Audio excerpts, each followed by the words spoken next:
वक्ता, Sudarshan news channel के अधिष्ठाता, जिनके प्रश्नों से आजम खान जैसा व्यक्ति ही घबराकर भागा है, हमने देखा है।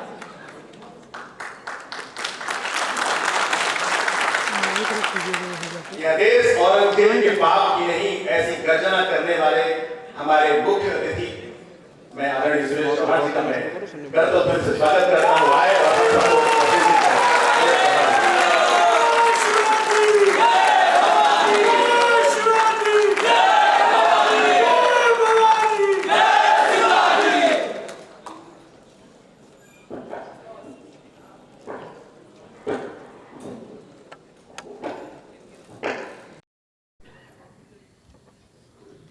भारत माता की जय। अभी तो योगी जी तक भी नहीं गया होगा। भारत माता की जय। छत्रपति शिवाजी महाराज की जय। हिंदू राष्ट्र की जय। सनातन धर्म की जय। गौ माता की जय। गंगा माता की जय। गायत्री माता की जय। आज के इस कार्यक्रम के मंच पर उपस्थित प्रदीप कौशिक जी महाराज, जिनके बारे में बताया गया कि वो हनुमान जी की कथाएं करते हैं, मैं एडिशन कर देता हूं कि छत्रपति शिवाजी महाराज जी ने महाराष्ट्र के प्रत्येक गांव में हनुमान जी का मंदिर बनवाने का चलन शुरू किया था, जो आज भी जारी है। आपको शायद उत्तर में नहीं मिलेगा, लेकिन महाराष्ट्र में कोई और मंदिर गांव में हो ना हो, हनुमान जी का मंदिर होगा। साथ में एक गोल पत्थर, मतलब वो हनुमान जी के मंदिर के साथ व्यायामशाला होगी, और उसके बीच में एक 100 किलो का गोल पत्थर उस मंदिर के सामने होगा। विवाह तो तब किसी भी आयु में होते थे, लेकिन अपनी पत्नी को अगर लाने जाना है तो उस दूल्हे को वो 100 किलो का पत्थर उठा के दिखाना पड़ता था। यह परंपरा भी शुरू हुई,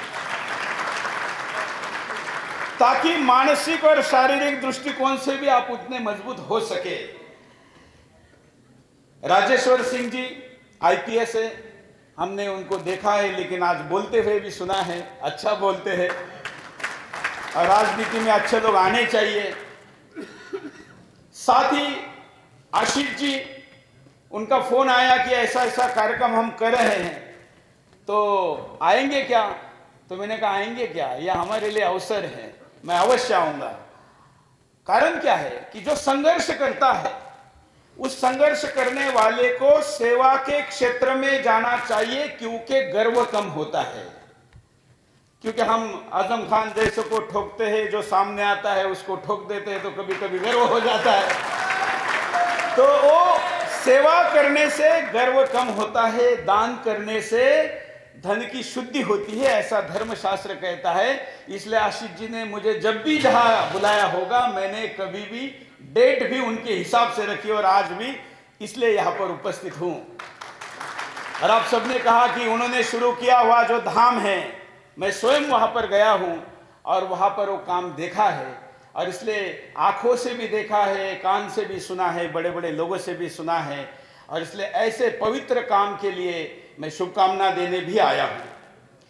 साथ में शत्रुघ्न प्रताप जी, नाम से ले रहा हूं ना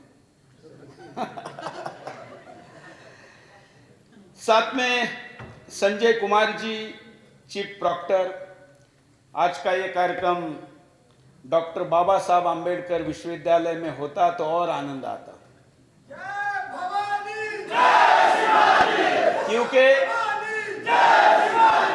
क्योंकि जो डरपोक लोग हैं आपके यूनिवर्सिटी में, वो भी ठीक हो जाते हैं।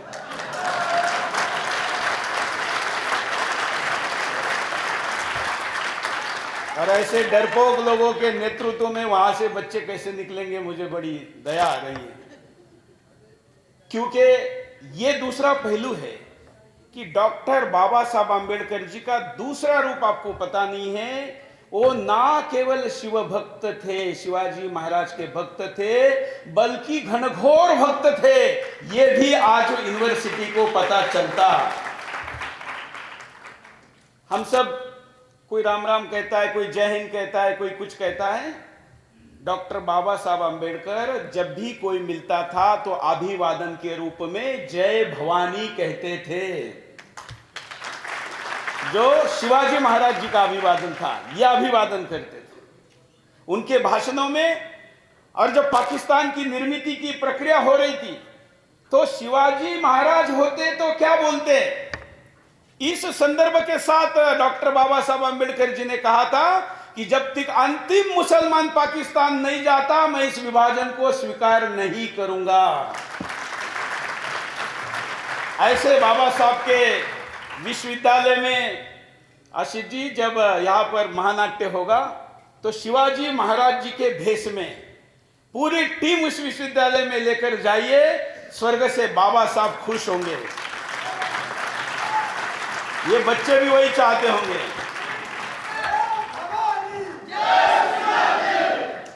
साथ ही सांसद जी भी इस कार्यक्रम में आए हैं। विजय दुबे जी, आपका भी बहुत बहुत, दूसरी बार हम एक कार्यक्रम में हैं।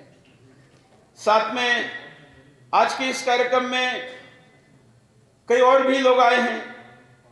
मुझे आज सुबह एक फोन आया कि विश्व सनातन धर्म सभा एक गुरुकुल यात्रा पूरे हिंदुस्तान में निकाल रही है और वो महंत जी है, महंत ब्रह्मानंद गिरी जी सामने बैठे हुए हैं।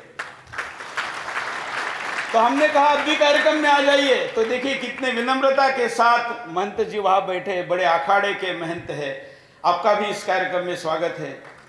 कार्यक्रम में कई वकील दिख रहे हैं। साथ ही एयरफोर्स में स्क्वाड्रन लीडर रही राखी अग्रवाल जी है। कई और भी परिचित यहाँ पर चेहरे हैं। आप सभी के साथ आज का कार्यक्रम, आप सभी ने कहा कि नहीं मैं बहुत आक्रामक बोलने वाला हूं। नहीं, मैं आज का कार्यक्रम आपके सामने फैक्ट्स, फिगर्स और आप लोगों को जाकर केवल दहाड़ना नहीं है, तो आंकड़े संदर्भ के साथ छत्रपति शिवाजी महाराज ना केवल लोगों को बताते हैं बल्कि उनके दिल और दिमाग में स्थापित करने हैं, ऐसा बोलने का प्रयास करूंगा। मित्रों, हमारा दुर्भाग्य है कि 75 वर्ष की इस तथाकथित आजादी ने, तथाकथित इसलिए मैं कह रहा हूं कि मैं इसको संपूर्ण स्वतंत्रता नहीं मानता। जिस देश के राम जी के मंदिर को स्वतंत्रता के बाद बनने में या निर्णय करने में भी 75 वर्ष लग जाए, उसको मैं स्वतंत्र नहीं मानता। जहां पर आज भी काशी में महादेव मस्जिद के नीचे है, उस देश को मैं संपूर्ण स्वतंत्रता नहीं मानता। और जहां पर कृष्ण की जन्मभूमि भी अभी मस्जिद के नीचे है, मैं उसको संपूर्ण स्वतंत्रता नहीं मानता। और ये जो मैं नहीं मानता, ये शिवाजी महाराज जी के विचारों से ही नहीं मानता। मैं सुदर्शन जब चलाता हूं या जब बोलने का प्रयास करता हूं तो यह विचार करता हूं कि शिवाजी महाराज होते तो वो इस विषय पर क्या सोचते। हर टीवी चैनल में एक एडिटोरियल पॉलिसी होती है, वो कैसे चलेगा इसके लिए पॉलिसी होती है। हमारे चैनल में जो पॉलिसी बनाई गई है वो छत्रपति शिवाजी महाराज ने अपना राज्य चलाने के लिए जो पॉलिसी बनाई गई थी, वही पॉलिसी हम हमारे चैनल में लागू करते हैं। और इसलिए भले ही हमारी सरकार पाकिस्तान के साथ मैच खेलवा रही है, मैं उसका खुला विरोध करता हूं, क्योंकि शिवाजी महाराज पाकिस्तान के साथ मैच नहीं खेलने देते। वो तो उसके साथ युद्ध करते और उसका समाप्त कर देते। इसलिए शिवाजी महाराज जी के दृष्टिकोण से उत्तर भारत में हमको यह समझाना है, क्योंकि हमारे पिछले 76 वर्षों के शिक्षा क्रम में 36 वर्ष तो मुसलमान ही शिक्षा मंत्री थे। हमारे 75 वर्षों में 76 वर्षों में 36 वर्ष पहले शिक्षा मंत्री तो ऐसे थे जिनका जन्म भी मदीना में ही हुआ था, सऊदी अरेबिया के, और वो सबसे लंबे समय तक रहे। तो भी शिवाजी महाराज कैसे पढ़ाए जाते? तो सिलेबस में औरंगजेब और मुगलों का कार्यकाल तो इतना बड़ा है, लेकिन सीबीएसई अब तो बदला है सिलेबस, लेकिन सीबीएसई के अभ्यासक्रम में छत्रपति शिवाजी महाराज जी की 5.5 लाइनें लिखी थी, फोटो तक नहीं था। ये तो राष्ट्रीय स्वयंसेवक संघ के लाखों प्रचारकों और करोड़ों कार्यकर्ताओं का श्रेय है कि उन्होंने हिंदुस्तान के पूर्वोत्तर भारत के घर में भी शिवाजी महाराज पहुंचाए। नहीं तो सत्ता कहां पहुंचानी चाहती थी। हमारे देश के प्रधानमंत्री, दूसरे प्रधानमंत्री नेहरू, मैं उनके पहले नहीं कहता, क्योंकि पहले प्रधानमंत्री तो नेताजी सुभाष चंद्र बोस थे, जिन्होंने आजाद हिंद सरकार 1943 में बनाई थी। और इसलिए दूसरे प्रधानमंत्री मैं नेहरू को कहता हूं, उन्होंने लिखी हुई डिस्कवरी ऑफ इंडिया में वो शिवाजी महाराज को पहाड़ी चुहा और चोर लुटे डकैत कहते थे। बाद में जब यह हंगामा हुआ और उसके बाद उन्होंने अगली आवृत्ति में उसको एडिट किया, तो इस देश में शिवाजी महाराज आज तक नहीं पहुंचे। आप उनको न जाने, इसलिए षड्यंत्र हुए हैं। यह हम सबका भाग्य है और ये धर्मपरायण देश है, इसलिए पुनः ऐसी कोई व्यवस्था इस देश में आई है कि अब शिवाजी महाराज जी के नाट्य के लिए 1.25 लाख लोग आए, ऐसा संकल्प लेने वाला भी कोई तैयार हुआ है और इतने सारे कार्यक्रम हो रहे हैं। आज वर्किंग डे में दोपहर के समय में इतने लोग एक राज्य के राजधानी में अपना बाकी सारा काम छोड़कर शिवाजी महाराज सुनने आ रहे हैं, तो इसका मतलब इस देश को गुलाम बनाया नहीं जा सकता। यह इसका उदाहरण है। और यह महानाट्य भी उसीलिए रखा गया है क्योंकि जैसे आशीष जी ने कहा कि यह तो हिंदू राष्ट्र है, इसमें कोई दो राय नहीं है। क्योंकि हम संघ के स्वयंसेवक है, तो डॉक्टर हेडगेवार जी ने कहा था कि यह हिंदू राष्ट्र था, यह हिंदू राष्ट्र है और यह हिंदू राष्ट्र ये रहेगा, था और है, इसमें कोई दो राय नहीं है। चिंता है रहेगा क्या इसकी। और यह महानाट्य केवल शिवाजी महाराज जी के प्रचार के लिए नहीं, ये देश हिंदू राष्ट्र बना रहे इसलिए आयोजित किया जा रहा है। इसमें कोई संदेह नहीं होना चाहिए। किसी के मन में कानून, संविधान, अरे भाई ये संविधान भी तभी तक संविधान रहेगा जब तक शिवाजी महाराज को मानने वाले लोग हिंदुस्तान में रहेंगे। दरिंदे औरंगजेब को मानने वाले जब आएंगे ना, तो ये संविधान भी नहीं रहेगा, लोकतंत्र भी नहीं रहेगा, संसद भी नहीं रहेगी। कौन से मुस्लिम देश में लोकतंत्र है? 57 मुस्लिम देश है। कौन से देश में लोकतंत्र है? कहने के लिए अगर कोई पाकिस्तान का उदाहरण देता है तो उसको आप लोकतंत्र कहेंगे। और इसलिए इस देश में लोकतंत्र भी रहे और मोदी जी ने बनाई हुई नई संसद भी रहे, ये नया देश भी रहे, ये नवनूतन देश भी रहे, इसलिए जानता राजा नाट्य का आयोजन है, यह हमको समझना चाहिए। इसलिए जब सदस्य बनाने के लिए आप जाएंगे, जो कि टिकट का ही स्वरूप है, तो आपको केवल किसी से 1100 रुपए या जो भी राशि तय हुई होगी उतनी ही नहीं बतानी है, उसके पूरे घर को पहले हॉल के अंदर बिठाना है। और अब मैं जो आपके सामने शिवाजी महाराज जी का रूप बताने वाला हूं, उस परिवार को वो पूरा रूप बताना है। कोई कहता है कि नहीं हम जल्दी में पहले पैसे ले ले, तो कहना है कि मैं दोबारा आऊंगा, पहले शिवाजी महाराज आप सुनेंगे और फिर ही टिकट लेंगे। ये हम चाहते हैं, ऐसी हमारी रणनीति होनी चाहिए। शिवाजी महाराज जी के जीवन पर व्याख्यान देना एक नैरेटिव को भी बदलने जैसा है। हमारे यहां पर शिवाजी महाराज जी के रूप, क्योंकि बहुत बड़ा विराट चरित्र है, सत्ता ने अपने सुविधा अनुसार कभी उनको सेक्युलर तो कभी क्या क्या प्रस्तुत किया है, तो उसके भी मैं आज मेरे संबोधन के बाद में कुछ प्रश्नोत्तर को भी समय रखना चाहता हूं, ताकि आपके मन में अगर कोई प्रश्न है तो आप पूछे। और मैं तो पूरा समय लेके आया हूं, आपको तो कोई समय की चिंता नहीं है ना, तो इसलिए आपका अंतिम समाधान जब तक नहीं होता यह कार्यक्रम चलता रहेगा और हम इस पर बात करेंगे। मित्रों, आज हम राज्य की इस राजधानी उत्तम प्रदेश के लक्ष्मणपुरी में हैं और इस पूरे कार्यक्रम का आशीष जी जब भी प्रचार हो तो लखनऊ को इन द ब्रैकेट लिखा जाए और लक्ष्मणपुरी को मुख्य अक्षरों में लिखा जाए तो ही तो होगा। सरकार जब बदलेगी तब बदलेगी। हम तो प्रयागराज सुदर्शन 18 वर्ष पूर्व शुरू हुआ, 25 तारीख को 20 वर्ष पूर्ण हो जाएंगे संस्था को। हम तभी से, सरकार जब बदले तब बदले, हम तभी से ही उसको प्रयागराज कह रहे हैं। सुदर्शन पर आपको कभी अलीगढ़ सुनने को नहीं मिलेगा, हम हरिगढ़ ही कहते हैं। इसलिए ये लक्ष्मणपुरी बने चाहते हैं ना। अब तो इंडिया का भी भारत हो रहा है और अंग्रेजों के पिल्लों को ऐसा लग रहा है कि ये भारत हो जाएगा तो हमारा अस्तित्व समाप्त हो जाएगा। अरे भारत के नाम पे तो गर्व पैदा होता है, निर्माण होता है। भारत कहेंगे तो शिवाजी महाराज याद आएंगे, भारत कहेंगे तो महाराणा याद आएंगे, भारत कहे तो प्रभु रामचंद्र जी याद आएंगे।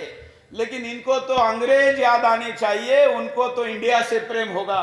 लेकिन हम भारत प्रेमी हैं, इसलिए देश से लेकर अगर कहीं पर भी कलंक की कोई निशानी है तो उन निशानियों को मिटाने का संदेश भी शिवाजी महाराज देते हैं। मैं आगे संदर्भ के साथ बताऊंगा कि शिवाजी महाराज ने कहा शहरों के नाम बदले, कहा क्या किया। आज उत्तर प्रदेश में हम कार्यक्रम कर रहे हैं और छत्रपति शिवाजी महाराज के जीवन की प्रमुख घटनाओं में उत्तर प्रदेश का बहुत बड़ा महत्व है। उनका राज्याभिषेक करने वाले गागा भट्ट जी काशी के विद्वान थे, काशी के पंडित थे, वो वहां पर गए थे।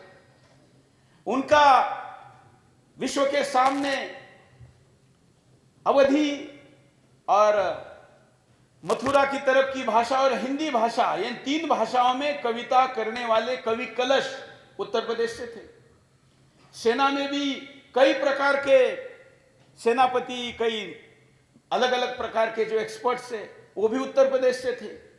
और छत्रपति शिवाजी महाराज को मैंने कम से कम 50 लेखकों के दृष्टिकोण से लिखी गई पुस्तकों में पढ़ा है। कम से कम 50 बता रहा हूं मैं।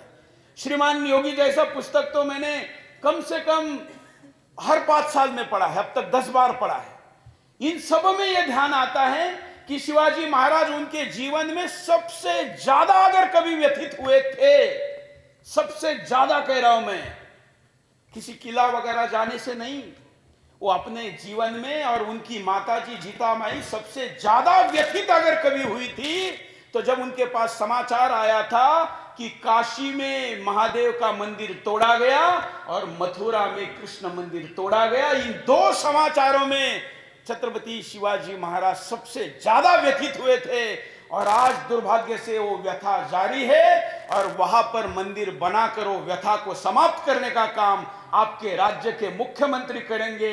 इस शिवाजी महाराज के नाट्य में इससे बड़ा और क्या योगदान होगा। इसलिए इस राज्य से भी संबंध है। शिवाजी महाराज जी की जो महानता है, वो महानता क्या है? कई महानता है, लेकिन कम समय में मैं आपके सामने उनका एडमिनिस्ट्रेशन, गवर्नेंस, उनकी फॉरेन पॉलिसी, उनकी टैक्स पॉलिसी सब रखना चाहता हूं, क्योंकि आप ऐसे लोगों के पास जाएंगे, राज्य की राजधानी है तो पता होना चाहिए उनकी महानता। राज्याभिषेक का ये 350वां वर्ष है। आशीष जी, आप बहुत भाग्यशाली है। आप ये महानाट्य के अभी तक 1200 के आसपास प्रयोग हुए, लेकिन ये जो वर्ष है, जून से, इस 6 जून से अगले 6 जून तक छत्रपति शिवाजी महाराज द्वारा स्थापित हिंदू राष्ट्र के स्थापना का 350वां वर्ष है। 350वां, इसलिए भी यह महत्व का है। तो उनकी महानता यह है कि जब हिंदू राज्याभिषेक भूल गया था, शिवाजी महाराज जी के पीछे अगर आप जाएंगे कुछ शतक तक आपको राज्याभिषेक का वर्णन नहीं मिलेगा। भूल गए थे हिंदू, यहां तक कि पूजा करने वाले की प्रक्रिया क्या होती है राज्याभिषेक की, यह तक लोग भूल गए थे। राज्याभिषेक का वर्णन पढ़ते हैं तो कितना शास्त्रार्थ करना पड़ा था कि पूजा कैसे होगी, कौन पंडित करेंगे, कैसे करेंगे। शिवाजी महाराज जी ने राज्याभिषेक करके खुद को राजा स्थापित किया। ये महानता नहीं है। महानता यह है कि अटक से कटक तक पूरे हिंदुस्तान पर और वसुंधरा पर भगवा फहराने वाले हिंदू धर्म के लोगों को उन्होंने मन में आत्मविश्वास पैदा किया कि हिंदू पुनः राजा हो सकता है, भगवा पुनः फैल सकता है, हिंदू सिंहासन पर बैठ सकता है। उनके उस एक घटना ने इस देश के लाखों हजारों लोगों और खास करके सैकड़ों राजाओं के मन में एक कॉन्फिडेंस पैदा किया कि अरे शिवाजी महाराज अगर राजा बन सकते हैं, शपथ विधि कर सकते हैं, राज्याभिषेक कर सकते हैं, तो हम भी कर सकते हैं। वो लड़ने के लिए तैयार हुए और उन्होंने फिर हिंदू राजाओं को रसद सप्लाई करना शुरू किया। छत्रसाल जी इसी राज्य के भौगोलिक दृष्टिकोण से आज के उत्तर प्रदेश के, ये अपने यहां से परागंदा हो गए, उनको पराजित कर दिया तो शिवाजी महाराज जी के पास गए। शिवाजी महाराज जी के पास जाने के बाद उन्होंने कहा कि आपके राज्य में मुझे नौकरी दीजिए। तो छत्रपति शिवाजी महाराज जी ने कहा कि मैं एक दूसरे क्षत्रियों को अपने पास नौकरी देकर क्या संदेश दूंगा। छत्रसाल जी, आप राजा थे, आप राजा रहेंगे, इसलिए शिवाजी प्राण देने के लिए भी आपके साथ खड़ा रहेगा और उनको पुनः यहां पर स्थापित करने के लिए सब कुछ दिया। जिसके पास कुछ नहीं बचा था पुनः स्थापित किया। यह राज्याभिषेक था, यह महानता थी। छत्रपति शिवाजी महाराज जी ने महानता का एक और कारण, सामान्यतः हमारे यहां पर भी कोई राज्य स्थापित होता था तो उसको गुप्त वंश कहा जाता था, उसको चोला वंश कहा जाता था। मैं उनको दोष नहीं दे रहा हूं, ऐसी परंपराएं थी। लेकिन शिवाजी महाराज जी ने राज्य स्थापित करने के बाद ना उसको मराठों का राज्य कहा, ना भोसले का राज्य कहा, ना सिसोदिया का राज्य कहा, उन्होंने उसको हिंदू राष्ट्र कहा। यह भी उनकी महानता थी। ना प्रादेशिक ना वंशिक कोई आइडेंटिटी नहीं दी थी, सीधे हिंदू राष्ट्र, हिंदवी स्वराज्य कहा। हिंदी भाषा में समझ में आए इसलिए हिंदवी स्वराज्य कहा, ताकि लोगों में इधर भी प्रेरणा पैदा हो। इतना ही नहीं, उन्होंने अपने इस हिंदू राष्ट्र को, अपने राज्य को अपनी जागीर नहीं समझा, अपना मालिकाना हक नहीं समझा। एक विश्वस्त के नाते, एक ट्रस्टी के नाते इस राज्य को चला रहे थे। पूरा राज्य अपने गुरु को लेने, समर्पित करने निकल गए। उन्होंने कहा कि मैं क्या करूंगा इस राज्य को लेकर। तो उन्होंने कहा कि हम ले लेते हैं। तो गुरुजी ने राज्य ले लिया और फिर कहा कि अब ये आपको सुरक्षा करने के लिए पुनः दे देते हैं। ऐसा हिंदू राष्ट्र, केवल किसी राज्याभिषेक तो हिंदुस्तान में अगर हम लाखों वर्षों की परंपरा का देश है।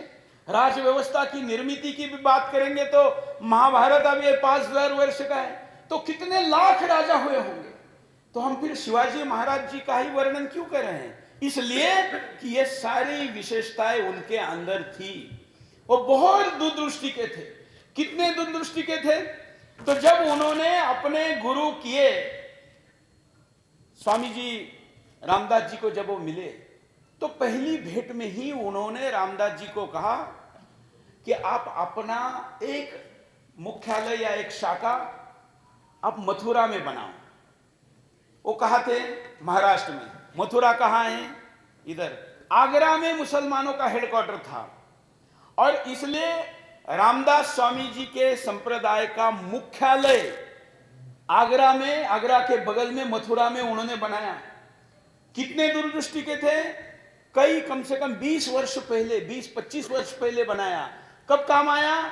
जब औरंगजेब ने शिवाजी महाराज जी को अपने दरबार में बुलाकर धोखे से अपनी औकात और अपनी परंपरा के अनुसार कैद किया, नजर कैद किया, तो उस समय जब वो वहां से निकल गए तो उसी रामदासी संप्रदाय के साधु के भेष में निकलने के लिए वहां का मुख्यालय उनको काम आया। 25 वर्ष पहले सोच के रखा था कि कभी वहां जाऊंगा तो यहाँ का बना हुआ ये मुख्यालय, वहां के साधु, उनका भेष, वहां पर उनका निरंतर आना जाना।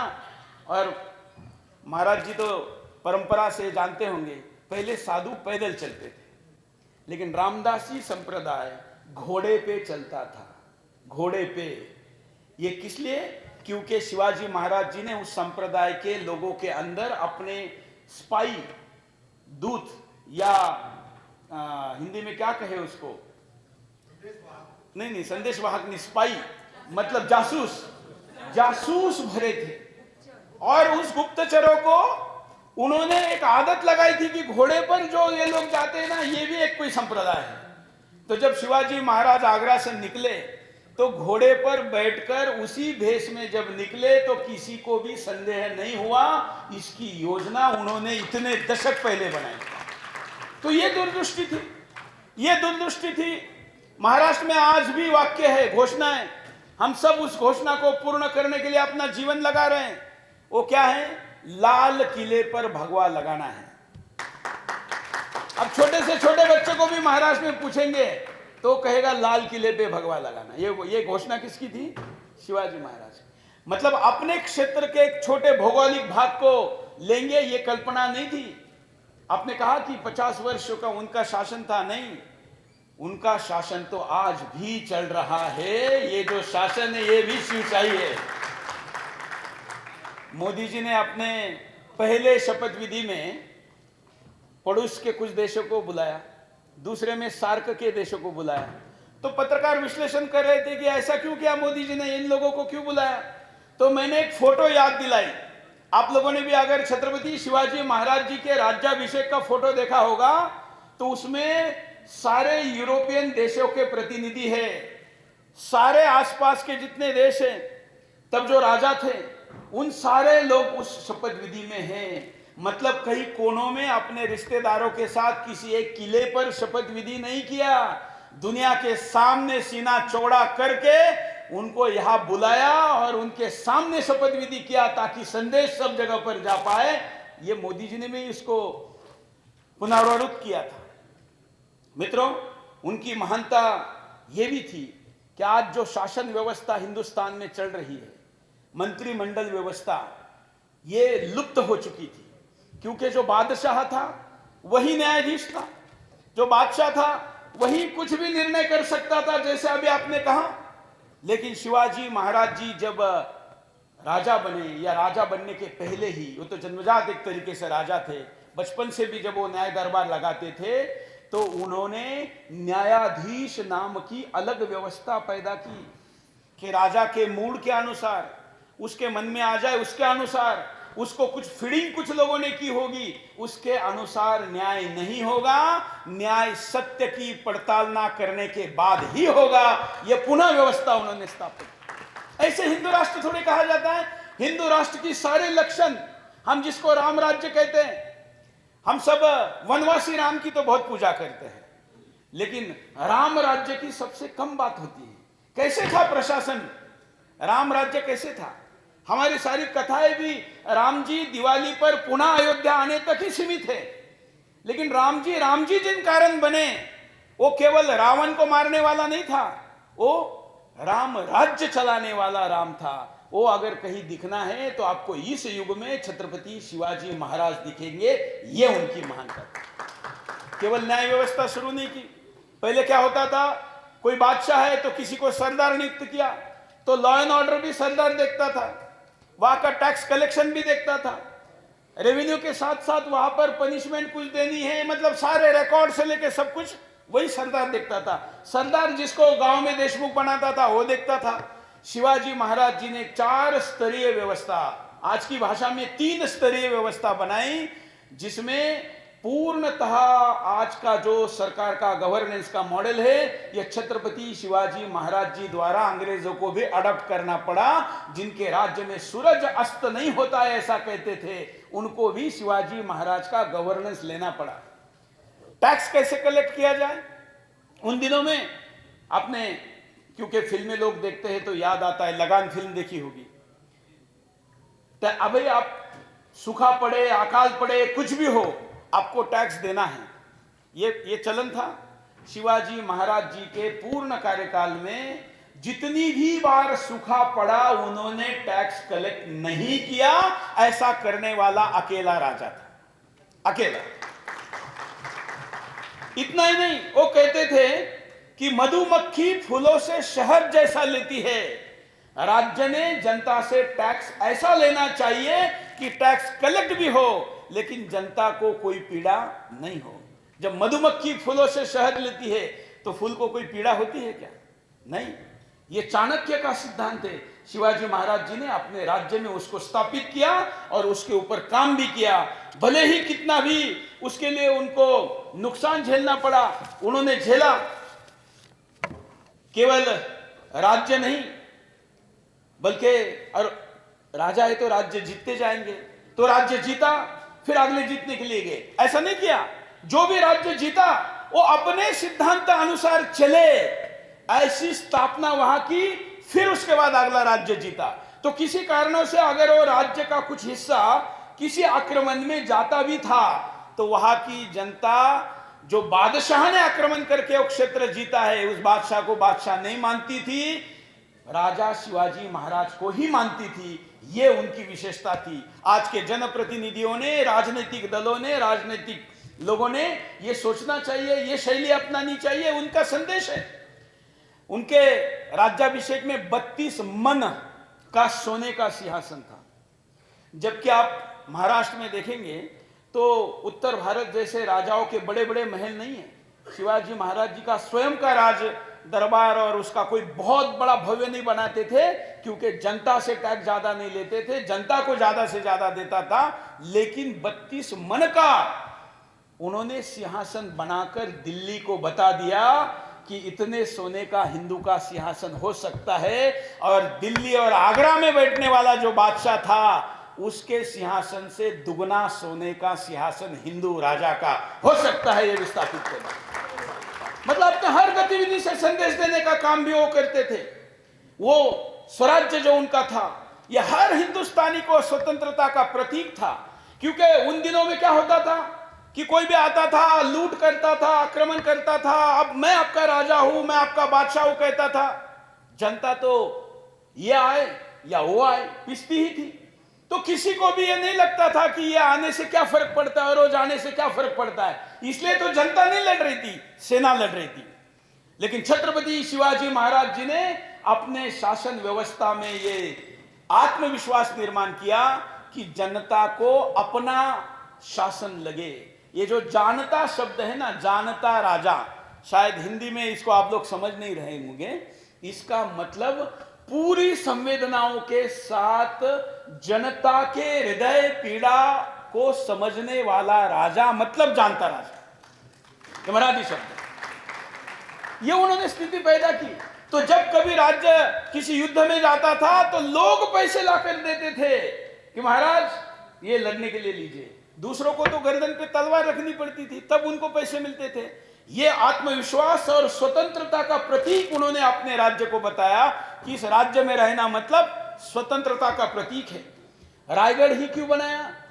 हिंदुस्तान का सबसे बड़ा दुर्ग, जिसके ऊपर कभी आक्रमण नहीं हो सकता, ना हुआ, ऐसे स्थान पर बैठे उस रायगढ़ को, बहुत ऊंचा किला है, उस किले के ऊपर उन्होंने सत्ता स्थापित की। हिंदू धर्म की प्रतिबद्धता उस राज्य के नीति मूल्यों में, नियमों में लाई, लोगों के सामने लेकर गए। राजा के मूड के अनुसार नहीं, धर्मशास्त्र में क्या लिखा है वैसे सरकार चलाने की प्रक्रिया और प्रणाली को स्थापित किया, ताकि अपना भी हो या पराया भी हो, उसको कभी लगना नहीं चाहिए कि मेरे साथ अन्याय हुआ। स्वतंत्रता के साथ साथ स्वावलंबन, आजकल मोदी जी की भाषा में कहे तो आत्मनिर्भरता, ये शिवाजी महाराज जी ने अपने सरकार के समय में स्थापन की थी। गांवों को अच्छे सड़क देना, तालाब बनाना। अभी भी शिवाजी महाराज के कार्यकाल के तालाब महाराष्ट्र में आपको मिलेंगे। बाद में फिर अहिल्याबाई ने भी उन तालाबों की संख्या बढ़ाई, उनको बड़ा किया, ठीक किया। तो अपना गांव, मतलब जिसको ग्राम स्वराज कहते हैं, जिसको गांधी ने भी अडॉप्ट किया, वो भी शिवाजी महाराज ने शुरू की हुई कल्पना है। संगठन और सामर्थ्य दिया। देखिए, मैं कभी कभी कुछ उदाहरण ऐसे देता हूं। आप सब लोगों ने गोविंदा कार्यक्रम देखा होगा, मुंबई में दही हंडी का कार्यक्रम होता है। अभी अभी कृष्ण जन्म जी के जन्माष्टमी के दूसरे दिनों खेला जाता है महाराष्ट्र में। क्यों खेला जाता है? वो खेल एक संदेश देता है। वैसे तो गणपति भी महाराष्ट्र में सामुदायिक होता है और भी कई कार्यक्रम होते हैं, लेकिन दही हंडी तो कृष्ण जी ने फोड़ी कहां पर थी? मथुरा में, वृंदावन में। लेकिन महाराष्ट्र में दही हंडी का जितना बड़ा उत्सव होता है उतना वृंदावन मथुरा में भी नहीं होता। लेकिन स्वरूप कैसा है, इससे दृष्टिकोण को समझिए। एक दही हंडी जब खोलनी होती है तो क्या करना पड़ता है, किसी ग्रुप को नीचे खड़ा होना पड़ता है, एक रिंग, फिर दूसरी रिंग उसके ऊपर खड़ी होती है, फिर तीसरी रिंग इसके ऊपर होती है, फिर इसके ऊपर कोई जाता है और अंतिमतः एक आदमी जाता है ना। अब ये हिंदू में मनोदशा है क्या कि मेरे कंधे पे दूसरे हिंदू को लेने की मनोदशा हमारे में रही क्या? दही हंडी ये मनोदशा निर्माण करती है कि तुमको जब तक दूसरे को कंधे पर लेकर, उसको दूसरे ने कंधे पर लेकर अंतिमतः किसी एक को कंधे पर नहीं बिठाएंगे तब तक दही हंडी नहीं फूटेगी। ये दृष्टिकोण है। ऐसे नहीं कि मन में आ गया और दही हंडी शुरू हो गई। हिंदू एक होता है, लीडरशिप निर्माण होती है, समन्वय है, एक दूसरे की जरूरत है और उसके द्वारा शौर्य भी तैयार होता है, संगठन तैयार होता है। नहीं तो आजकल बच्चे आस पड़ोस में भी नहीं मिलते, सोशल मीडिया पे तो बहुत मिलेंगे लेकिन एक दूसरे को खेलने के लिए मैदान में भी नहीं जाते। लेकिन अगर दही हंडी, गणेश उत्सव और ऐसे कार्यक्रमों से क्या होता है, ऐसे कार्यक्रमों से मित्रता, संगठन, लोगों की आवश्यकता, जीवन में दूसरों की उपयोगिता, लीडरशिप डेवलपमेंट, ऐसे विकास होते हैं। ऐसे खेलों को बढ़ावा दिया गया।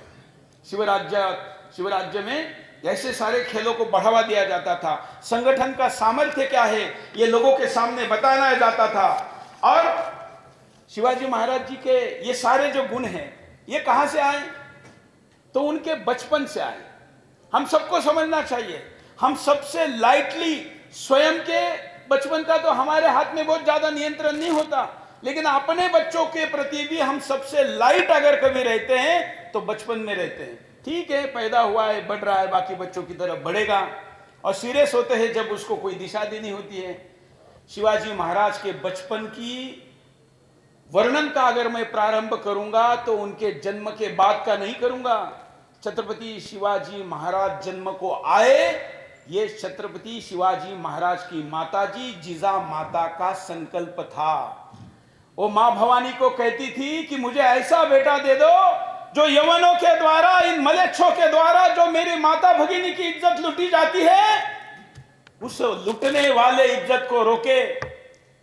उन आतताइयों के द्वारा गढ़ किलों पर लगा हुआ जो भगवा जो उतारते हैं और हरा झंडा लगाते हैं, वो हरा झंडा लगाने वाले के जगह पर भगवा लगाने वाला बच्चा मुझे चाहिए, ऐसा उनकी माताजी मांगती थी।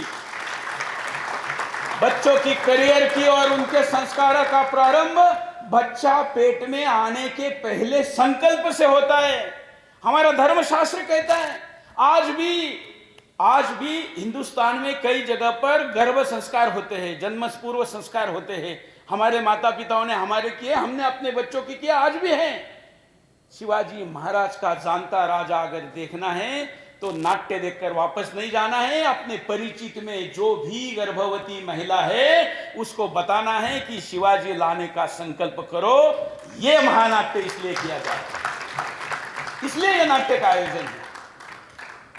और क्या था, उनका बचपन से शुरू होता है। उन्होंने संकल्प लिया, फिर शिवाजी महाराज पेट में आए तो शिवाजी महाराज, तब तो उनके पिताजी स्वयं मुसलमानों के यहाँ सरदार थे। सोचिए, आज तो हम स्वतंत्र तथाकथित भी आधी भी क्यों ना हो लेकिन स्वतंत्रता में जी रहे हैं और फिर भी हिंदू राष्ट्र कहने और कई चीजें कहने में हम संकोच करते हैं। शिवाजी महाराज जी के पिताश्री शाहजी राजे आदिल शाही में सरदार थे।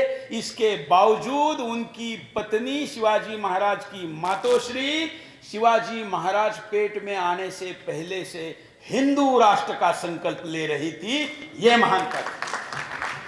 पेट में आए तो अगर आप वर्णन, उन 9 महीनों का वर्णन देखेंगे तो कितनी भागदौड़ है, कितने आक्रमण हो रहे हैं। यहां तक कि जो अपना मायका है उसकी तरफ से भी पीड़ा है। और अंतिमतः जैसे शेरनी किसी अपने श्रावक को जन्म देने के पहले जंगल में कहीं आश्रय ढूंढती है, छत्रपति शिवाजी महाराज के अंतिम कुछ घंटे जन्म के जिजा माता को वो ढूंढना पड़ा था, क्योंकि शाहजी राजा का वंशज ना आए, शहाजी राजे ने यह सपना देखा था हिंदवी स्वराज्य का, वो पूर्ण ना हो, इसलिए उनको जैसे कृष्ण भगवान जन्म को आने के पहले कंस ने मारने की व्यवस्था की थी, वैसे उनकी व्यवस्था थी। लेकिन उसके बावजूद वो आए, जन्म हुआ, उसके बाद वो शिवनेरी पर गए। आप जानते हैं वो उन्होंने सरदारों के बच्चे नहीं एकत्र किए, उन्होंने क्या किया, अपने साथ खेलने वाले समवयस्क बच्चों को एकत्र किया और 14वीं आयु में 15 अप्रैल 1645 को रायगढ़ तो रायरेश्वर महादेव मंदिर पर उन्होंने हिंदू राष्ट्र की शपथ ली। कितने आयु में? 14। साथ में सारे एज ग्रुप के लोग क्या थे? सबसे बड़ा 16 साल का था, कोई 9 साल का था, कोई 10 साल का था, स्वयं 14 वर्ष के थे। लेकिन संकल्प क्या ले रहे थे? हिंदू राष्ट्र का और संपूर्ण वसुंधरा पर भगवा लेना का। 15वें वर्ष में उन्होंने तोरना किला जीता। 15वें वर्ष, सोचिए कि हम स्वयं और हमारे बच्चे 15 वर्ष में क्या कर रहे हैं। और उसके बाद तो 350 से ज्यादा जीते। तो उनकी ये जो बाल्यावस्था थी, ये माता जी के संकल्प से शुरू होती है। उनकी युवा अवस्था को अगर हम देखेंगे तो उनमें केवल एक योद्धा नहीं था, उस योद्धा के अंदर जो अध्यात्म चाहिए, जो धर्म चाहिए। हम धर्म और अध्यात्म का फर्क ही नहीं समझ पाते। केवल धर्म नहीं, धर्म भी और अध्यात्म का भी पूरा था।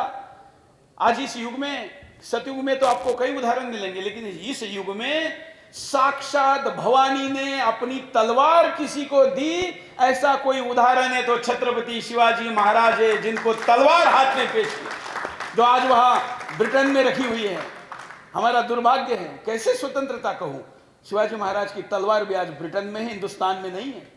तो ऐसा जिनका भक्ति भाव था, जो शिव की भक्ति में लीन हो जाते थे, साक्षात ईश्वर से बात करने के उदाहरण जैसे हमने कई सुने हैं, ऐसी बात करते थे।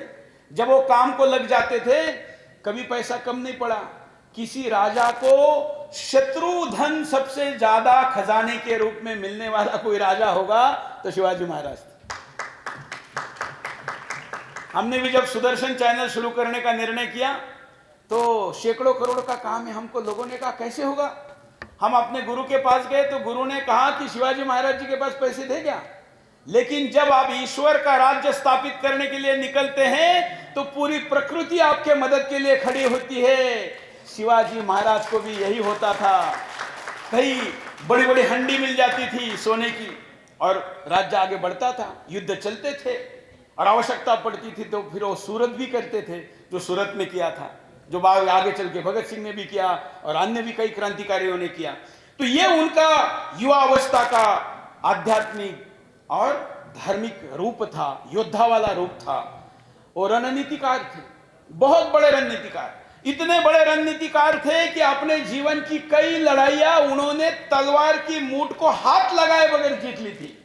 क्योंकि शिवाजी आ गया ऐसा सुनते ही लोग डर जाते थे। शाइस्ते खान उनके महल में घुस गया, लाल महल जो है पुणे में। अब भाई इतना बड़ा राजा है, इतनी सेना है और जब चाहे प्राण देने के लिए इतने बड़े बड़े सरदार साथ में खड़े हैं, उसके बावजूद लाल महल जो उनका, जब शाइस्ते खान उस किले में घुस गया, घर में महल में घुस गया, तो उन्होंने सेना नहीं भेजी, वो स्वयं वहां पर गए और स्वयं जाने के बाद उसके ऊपर हमला किया। वहां जान जा सकती थी, उनकी प्राण जा सकते थे, लेकिन उसकी चिंता नहीं की। और अफजल खान की 4 उंगलियां कट हो गई। तो कटी हुई उंगलियां लेकर वो जब यहाँ आगरा के दरबार में आया तो ऐसा अकेला ये खान नहीं था, किसी के उंगलियां काटी थी, किसी के नाक काटे थे, किसी के कान काटे थे, किसी का और कटे हुओं का तो क्या क्या काटे, मतलब ऐसे ऐसे क्या क्या चीजें काटी हुई थी। तो सब लोगों को शिवाजी महाराज भयभीत होते थे। और एक चित्र निर्माण हुआ था कि जब शिवाजी महाराज आगरा में आए तो ऐसी दंत कथाएं थी यहां पर कि शिवाजी महाराज दीवार से भी निकल सकते हैं, ठीक है ना, दीवार से भी निकल सकते हैं, लुप्त हो सकते हैं, 4थी मंजिल से नीचे उतर सकते हैं। तो आपको पता है औरंगजेब जिस ऊंचाई पर बैठता था, शिवाजी महाराज जैसा शेर जब दरबार में मिलने आया तो औरंगजेब ने ऊपर बैठने की ऊंचाई और 10 फीट बढ़ा ली थी। उसको डर लगा कि कहीं छलांग मार के न मार। ये शत्रु के मन में भय निर्माण करने वाली आपकी प्रवृत्ति होनी चाहिए कि आप सामने दिख जाए तो उसका आत्मविश्वास आधा वहीं पर समाप्त होना चाहिए। ये रणनीति थी, ये उन्होंने फैलाई थी। उनको उसके लिए उनके पास टैक्टिक्स थी। वो सब सारी उसके गॉसिप टैक्टिक्स को भी अपनाते थे और उनका पराक्रम था भगवान श्री कृष्ण की गीता के अनुसार अपने जीवन में काम करें और प्रभु रामचंद्र जी के पथ कमलों पर चले। ये सिद्धांत दोनों में बहुत लोग विरोधाभास मानते हैं, लेकिन युद्ध लड़ते समय गीता का संदेश और व्यक्तिगत जीवन में प्रभु रामचंद्र जी का संदेश कहां पर आता है आपको पता है? यह संदेश उपयोगी पूरे विश्व में मुसलमान बढ़ते ही जा रहे हैं।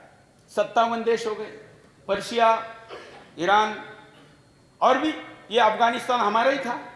आज 33% भूभाग हमारे पास नहीं है, लेकिन ये सारा क्षेत्र जो घट रहा है, शिवाजी महाराज जी के पास ये कॉन्फिडेंस था कि इस देश में पुनः लोगों के मन में आत्मविश्वास पैदा करे कि इसको हम दोबारा ला सकते हैं।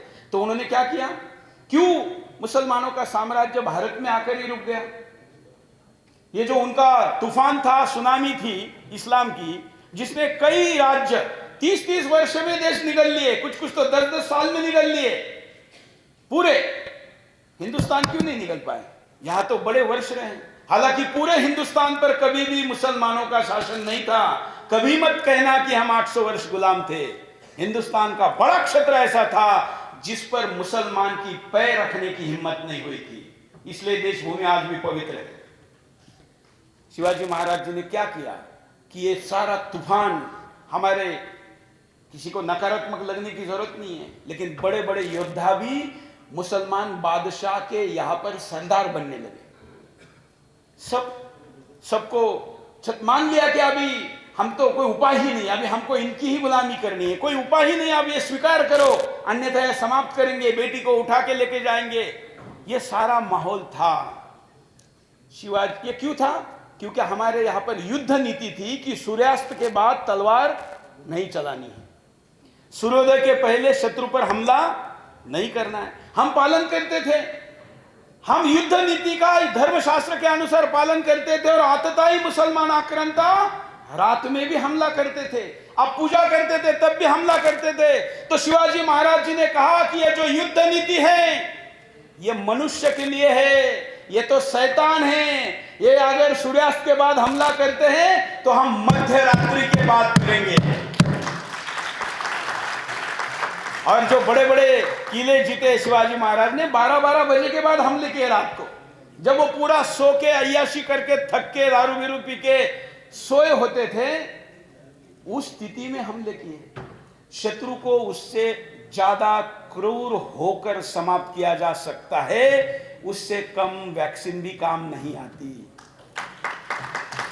और इसलिए दुनिया के सब जगह पर उनका राज्य हुआ, लेकिन हिंदुस्तान में नहीं हुआ, क्योंकि शिवाजी महाराज जी ने यह नीति अपनाई। और इसी नीति के अनुसार हम गर्दनें नहीं काटते थे पूर्णतः, हम शव को कभी भी ये नहीं करते थे, डैमेज नहीं करते थे। लेकिन शिवाजी महाराज जी ने कहा कि अगर वो हमारी गर्दन काटते हैं तो हम भी उनकी गर्दन काटेंगे। कई उदाहरण। ये नीति कहां से ली उन्होंने? गीता से ली। कंफ्यूज अर्जुन को भगवान श्री कृष्ण यही तो कहते हैं कि धर्म क्या है? धर्म यह है कि धर्म के रक्षा के लिए अगर अधर्म आपके सामने है तो आपको धर्म इतर, मैं गीता के अंदर का शब्द बता रहा हूं, धर्म इतर उपाय भी करने चाहिए। ये धर्म इतर ही तो उपाय थे जो शिवाजी महाराज ने किए। अगर शिवाजी महाराज भी सोचते कि सूर्यास्त के बाद हमला नहीं करना है तो आज आप और हम यहां बैठे होते क्या? हमारे ऊपर भी टोपी लगी होती और हम भी 5 बार कहीं ना कहीं चिल्लाते होते। ये नहीं कर पा रहे हैं। आज भी स्वाभिमान के साथ राजेश्वर सिंह जी यहाँ पर दहाड़ रहे हैं, योगी जी यहाँ पर बुलडोजर चला रहे हैं। ये क्यों है? शिवाजी महाराज। ये समझना चाहिए हमको। हिंदुस्तान को, सोए हुए हिंदुओं को शेर है ये जगह देना, ये शिवाजी महाराज का राज्य स्थापन करने से भी बड़ा पराक्रम है। यह हमको समझना चाहिए। इसलिए जानता राजा है। और इसलिए हमको उसको जानना है, समझना है। आजकल एक बहुत बड़ी समस्या है, बहुत लोग मुसलमान बन रहे, बहुत लोग ईसाई बन रहे। आप जानते हैं शिवाजी महाराज जी ने अपने राज्य में घर वापसी शुरू की, पहले राजा थे, पहले, क्योंकि हमारे यहां पर ऐसी मान्यता थी कि एक बार जो गया वो अभी अपवित्र हो गया, उसको दोबारा लेना नहीं है। आप उदाहरण दिखाइए, मुझे तो कहीं पढ़ने में नहीं आया है। शिवाजी महाराज जी ने घर वापसी के लिए धर्म संसद बुलाई, सारे धर्माचार्य के सामने कहा कि भाई अब जो जबरदस्ती गया है, जिसको खींचकर लेके गए और कलमा पढ़वा दिया, अब वो उसकी क्या दोष है? अब वो वापस आना चाहता है, और अगर वापस नहीं लेंगे तो एक दिन तो हम समाप्त हो जाएंगे। सारे धर्माचार्यों ने कहा कि हमारे यहां पर ऐसी कोई व्यवस्था नहीं है। तो शिवाजी महाराज जी ने कहा कि हम पुनः बैठेंगे। एक ब्रेक ले लिया और दोबारा बैठक शुरू हुई। तो उस बैठक में एक बड़े धर्माचार्य ने एक चीज कही। उन्होंने कहा कि हिंदू धर्म में एक व्यवस्था है जो शिवाजी महाराज आने तक किसी ने उपयोग में लाई, मतलब खास करके घर वापसी के लिए उपयोग में नहीं लाई। उन्होंने कहा कि कोई प्रायश्चित्त करता है तो वो पुनः वापस आ सकता है। ये शिवाजी महाराज ने घर वापसी के लिए धर्मशास्त्र से खोज निकलवाई। उनकी पत्नी के भाई का अपहरण करके शिवाजी को यह बनाया था, मुसलमान बनाया था। उनको उन्होंने वापस लाया, और वापस केवल ऐसे नहीं लाया, जो मुसलमानों का सरदार था उसको पैसे दिए। युद्ध लड़ने की स्थिति नहीं थी वहां, तो पैसे दिए। मतलब जहां धर्म के लिए जरूरी है वहां साम दाम दंड सब होना चाहिए, ठीक है ना। कोई गौरक्षक छुड़ाना है और उसके लिए अगर ऐसा करना पड़े तो दे दो, लेकिन उसको छुड़ा के लाओ। बहुत न्यायप्रिय बनने की जरूरत नहीं है। धर्म के लिए ये सब कुछ जायज है, जरूरी है, आवश्यक है, करना चाहिए। शिवाजी महाराज जी का उदाहरण है। फिर उन्होंने कहा कि ये प्रायश्चित्त क्यों करें, गलती तो इसकी है नहीं, ये तो पीड़ित है, ये तो विक्टिम है। लेकिन उसके बावजूद जो प्रायश्चित्त दिया गया वो प्रायश्चित्त उन्होंने किया। लेकिन वो हिंदू बनने के बाद उनके बेटे के साथ कोई हिंदू विवाह करने को तैयार नहीं था। किसी ने बेटी देने से मना किया, बेटे की आयु बढ़ रही थी, कोई देने को तैयार नहीं था। एक दिन उन्होंने दरबार लगाया और अपनी सबसे प्रिय पुत्री को ही उसको दे दिया, जो कभी मुसलमान बना था और हिंदू बना है। घर वापसी के लिए भाषण नहीं देने, अपनी घर की बेटी उनको वापस लाकर दे दी, ये घर वापसी। बाद में संभाजी महाराज के मंत्रालय में तो घर वापसी मंत्रालय था, मंत्री था, विभाग था। ये घर वापसी उन्होंने शुरू की थी, और कितने लोगों को वापस लाया, और बनाया भी कुछ लोगों को जानबूझ के। उनके एक बहुत बड़े विश्वास पात्र, जिनको प्रति शिवाजी कहा जाता था, ऐसे एक सेनापति को तय करके उन्होंने मुसलमान बनवाया। किसी को पता ही नहीं चला, जब उसकी घर वापसी हो गई तब पता चला। उसको मुसलमान बनवाया, उसको दिल्ली भिजवाया, और क्या करवाया, मुसलमानों ने उसको आज के अफगानिस्तान के मुहिम पर भेज दिया। मतलब आज जहां अफगानिस्तान है वहां उधर जाने वाली टीम के युद्ध का नेतृत्व करने के लिए भेज दिया कि कहीं उधर मराठों के पास जाएगा तो पता नहीं फिर मिल ना जाए। यह हवा बना दी, तो बादशाह ने उसको भेज दिया अफगानिस्तान की तरफ। उसने सारा डाटा आंकड़े एकत्र किए, और जब मराठों ने अटक से कटक तक स्वराज्य फैलाया ना, भगवा झंडा लगा, तो उसी ने बनाए हुए कलेक्ट किए हुए आंकड़े काम आए।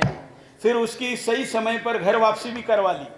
इतनी हिम्मत, इतना साहस, इतनी दूरदृष्टि, इतना दूर का सोचना, और उसके लिए वैसे साथी तैयार करना, ये उनकी विशेषता थी। देखिए ना, औरंगजेब, दरिंदा औरंगजेब, देखिए आपने महाराष्ट्र का वहां के सैनिकों का धन्यवाद करना चाहिए पूरे उत्तर भारत में। क्यों पता है? अगर औरंगजेब उत्तर भारत में ही रहता तो हिंदू रहते कि नहीं, ऐसा प्रश्न इतिहासकार पूछते हैं। लेकिन जब वो शिवाजी महाराज को समाप्त करने के लिए महाराष्ट्र गया तो 27 साल तक, कितने, 27 साल तक औरंगजेब, दरिंदे औरंगजेब को दर दर भटकवाया और वहीं पर गाड़ दिया। वो उत्तर भारत नहीं आ सका। और गाड़ा भी किसने? शिवाजी महाराज की पुत्रवधू ताराबाई ने, महिला ने। मतलब उसको आने नहीं दिया। परिणाम क्या हुआ? उसको वहां पर, वो तो जल्दी भी मार सकते थे, लेकिन उन्होंने कहा कि कि इसको इधर एंगेज करके रखो, क्योंकि ये तो पागल तो थे ही। तो जब वो अपनी सारी राजधानी उधर लेके गए देवगिरी, तो उनकी राज्य चलाने के लिए सारा टैक्स कलेक्शन का मनी, खजाना भी कहाँ होता था, जहां बादशाह होता था। तो उत्तर भारत से आने वाला सारा टैक्स कलेक्शन का खजाना कहां पर जाता था, महाराष्ट्र, देवगिरी। तो शिवाजी महाराज 3 में से 1 बार का खजाना लूट लेते थे। मतलब उसको जीवित इसलिए रखा कि उधर से आने वाला खजाना भी ले, और एंगेज रखा। इस कारण पंजाब में हमारे सिख भाई हो, या राजस्थान में राजपूत भाई हो, या अन्य अन्य जगह पर दूसरे लोगों के पास समय मिला, क्योंकि दरिंदा कहां बिजी था, महाराष्ट्र में। और इसलिए उत्तर में कई राजा निर्माण हुए, लड़े, युद्ध किए, और पुनः हिंदुस्तान जागृत हुआ, और आज हिंदुस्तान पुनः इस स्थिति पर खड़ा है। शिवाजी महाराज की मान्यता यह भी है कि जितने उस समय लुटेरे थे, दुनिया में जितने लुटेरे थे, वो सभी भारत आए थे। सभी, ईरानी, अफगानी, पुर्तगीज, ब्रिटिश, सब मंगोल, सारे प्रकार के जितने भी थे।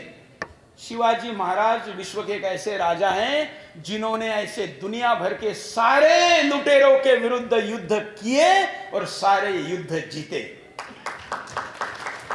हम वर्ल्ड कप में हमारी टीम जीतती है तो इतना बड़ा सेलिब्रेशन करते हैं। अरे साक्षात तलवार और शस्त्र के युद्ध में ये सारे देशों को हराया, एक मैच भी नहीं हारे, सारे मैच जीते। ऐसे खिलाड़ी थे, ये उनकी महानता थी, और इसलिए उनके बारे में फिर वो विश्वास भी पैदा होता था, युद्ध कलाएं पता होती थी, बड़े बड़े युद्ध लड़े। आपको पता है शिवाजी महाराज के समय में कुछ अन्य जगह पर जो छोटे मोटे राजा तैयार हुए थे, या उनके पहले भी जो राजा थे, वो विदेशी व्यापारी आने लगे थे 150 साल पहले से, तो उनसे टैक्स लेते थे।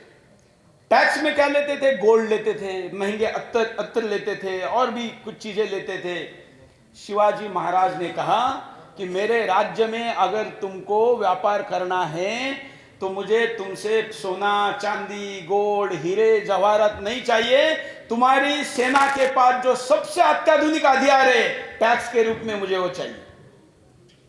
सोचिए, सेना का मॉडर्नाइजेशन। मतलब ब्रिटिश आए, उनसे उन्होंने बंदूकें ली, पुर्तगीज आए, उनसे ली, उस समय में जो आए, और कितनी दूरदृष्टि। अभी आपने शिवाजी महाराज जी का उल्लेख किया, मोदी जी ने नेवी के फ्लैग में शिवाजी महाराज जी की मोहर लगाई है। आप जानते हैं हर युग में एक सेना के सामर्थ्य के अनुसार देशों ने राज्य किया। जैसे ब्रिटेन ने राज्य करने का कारण है कि उनके पास समुद्र सेना थी, नेवी थी। उसके पहले घोड़े वाले चलते थे, तोफ लेके, उनकी थी, ये मुस्लिम आतताई जो थे। उसके बाद अमेरिका का है, एयर फोर्स का पावर है, आज न्यूक्लियर पावर पे आ गए हैं। उस समय विश्व पर राज करने वाले अंग्रेजों को उसी नेवी में हराने वाला, विश्व का अगर कोई राजा था ब्रिटेन को हराने वाला, तो छत्रपति शिवाजी महाराज थे। सोचिए, उसके मैदान, उसी के एक्सपर्टी में उसको मार दिया। आपने यहां पर ऐसे जहाज बनाने की फैक्ट्रियां लगवाई, एक्सपर्ट्स मंगवाए, और टेक्नोलॉजी बाहर से लानी पड़ी तो लाई, पुराणों में निकाली, वेदों से निकाली और बनवाई, और उनको पराजित किया। इसी के साथ उनके जीवन की कुछ प्रमुख घटनाओं को अगर हम देखें तो आप जानते हैं शिवाजी महाराज, या कोई भी विश्व में कोई लड़ता है तो अपने प्राणों को संभाल के रखता है। शिवाजी महाराज जी ने अपने जीवन में अपने जीवित रहते हुए ऐसे लड़ाई के लिए हो गए कि उस लड़ाई में उनके प्राण जा सकते हैं, इसलिए वो वसीयत करके जाते थे। ऐसी 3 लड़ाइयां उनके जीवन में हुई। जब अफजल खान को मारने गए तो उन्होंने, मेरे बाद ये कैसे चलेगा पूरा, कौन राजा होगा, कौन प्रधान होगा, कौन क्या रहेगा, खजाने क्या, सब कुछ, ये महानता होती है। इतने खुद पे उदार होकर उन्होंने ये सब कुछ किया। औरंगजेब के यहां पर आना रिस्क से कम नहीं था, स्वयं तो आए, अपने बेटे को भी लेके आए। सोचिए कि अगर दोनों के साथ कुछ भला बुरा होता तो क्या हो जाता, लेकिन उन्होंने उसकी चिंता नहीं की। माता के सामने शतचंडी यज्ञ करके, प्रार्थना करके, आत्मविश्वास से भर गए और कहा चलो आगरा। आगरा में आकर लोग कहते हैं कि क्यों आए थे शिवाजी महाराज आगरा के दरबार में। कई लोग इसको लेकर कुछ नेगेटिव बातें बोलते हैं, लेकिन मैं आपको बताता हूं, शिवाजी महाराज जी ने आगरा आने के लिए राजा जय सिंह के साथ जो संधि की थी, जो तय किया था, उन दोनों में एक ऐसी वार्ता है कि शिवाजी महाराज जी ने कहा कि जय सिंह जी, आपके जैसा महापराक्रमी योद्धा इन आतताई मुसलमानों के सेनापति के रूप में क्या काम करता है, क्यों कर रहा है? हमारे मंदिर कब मुक्त होंगे? हमारे मंदिर टूटने कब बचेंगे? हम इन्हीं की चाकरी करते रहेंगे, इन्हीं की नौकरी करते रहेंगे? हमने एक होना चाहिए। और वहां रणनीति बनी। और फिर राजा जय सिंह ने औरंगजेब से यह वचन ले लिया कि वो हत्या नहीं करेगा और कैद नहीं करेगा। और फिर वो यहां आए, मतलब सिक्योरिटी की व्यवस्था करके, क्योंकि सेनापति को ही धोखा देंगे तो क्या होगा। और वो यहां आए और राजा के बादशाह के दरबार में जो उन्होंने कहा कि मैं झुककर मुजरा नहीं करूंगा और एक राजा हूं, सरदारों के लाइन में खड़ा नहीं होगा, ऐसी दहाड़ लगाकर उन्होंने देश भर से आए सारे क्षत्रिय राजाओं के मन में विश्वास पैदा किया कि कोई औरंगजेब जैसे क्रूर बादशाह के सामने भी दहाड़ सकता है, उसके आयोग, उसके जो आदेश है उसका विरोध कर सकता है। और केवल कर नहीं सकता बल्कि वहां से बाहर पीठ दिखाते हुए निकल के जा सकता है। नहीं तो औरंगजेब के यहाँ आदेश क्या था कि अगर कोई पीठ दिखाएगा तो सर कलम करो, मुजरा नहीं किया तो सर कलम, मतलब और कुछ था नहीं, काट देते थे। दहशत बैठानी थी। लेकिन वहां उन्होंने ये सब कुछ किया इस आत्मविश्वास के साथ कि जब मेरे साथ कुछ ऐसा होगा तो देश भर से आए हुए जो हिंदू क्षत्रिय राजा है उनके अंदर एक रोष पैदा होगा। जब औरंगजेब को आकर उसके लोगों ने कहा कि आप प्रतिकार करिए, या आपको अपमानित करके जा रहा है, तो औरंगजेब ने शिवाजी महाराज के विरुद्ध कोई आदेश नहीं दिया। उसने समझाया कि ये जो मेरे दरबार में सारे खड़े हैं ना, वो कौन है? हिंदुस्तान के सारे क्षत्रिय। अगर शिवाजी को कुछ किया तो ये सारे अगर मेरे विरुद्ध हो जाएंगे तो ये अल्लाह का जो स्थापन करना है राज्य होगा नहीं, गजवा हिंद होगा नहीं, इसलिए इस घुट को निगल लो। मतलब बादशाह को भी कैसे घेरा जा सकता है, इसकी योजना बनाई। उस एक घटना ने, भले ही वो कुछ समय के लिए नजर कैद रहे हो, लेकिन हिंदुस्तान भर से आए सारे राजाओं के मन में यह विश्वास पैदा हो गया कि अरे इसको चुनौती दी जा सकती है, इसका अपमान करने के बाद भी ये चुप बैठ सकता है। ये रणनीति है। कितना दूर तक संदेश जाना चाहिए। इसके साथ साथ शिवाजी महाराज केवल गए ऐसा नहीं है, उनका राज्य तब तक नहीं था। उनके जाने के केवल 68 वर्षों में दिल्ली पर भगवा लगा। कितने? बाजीराव दिल्ली पर भगवा लगा और फिर तो लंबे समय तक रहा, अटक से कटक तक पूरा लगा रहा। पानीपत की तीसरे युद्ध के बारे में हम सब लोगों को गलत बताया जाता है कि हम हारे थे। ये नरेश प्रताप है, पानीपत से आया है। ये 250 वर्ष पूर्व जो लड़ाई के लिए मराठे आए थे, वो अब्दाली को युद्ध हुआ, लोग कहते अब्दाली जीता था। अरे अगर अब्दाली जीता होता तो देश किसके कब्जे में होता? अब्दाली के। गया क्या? नहीं। खजाना किसके कब्जे में होता? अब्दाली का। गया क्या? वो कहा होता? यहां। अगर नहीं होता तो अपने किसी व्यक्ति को बिठा के जाता। अब्दाली तो भाग गया। अब्दाली के उधर आक्रमण अभी हो रहा है, ऐसा संदेश उस तक भिजवा दिया कि मराठों ने उसके शत्रुओं को लेकर अफगानिस्तान में उसका तख्त पलट करने के लिए व्यवस्था की है। वो युद्ध छोड़ के चला गया। इनके पूर्वज महाराष्ट्र वापस नहीं गए।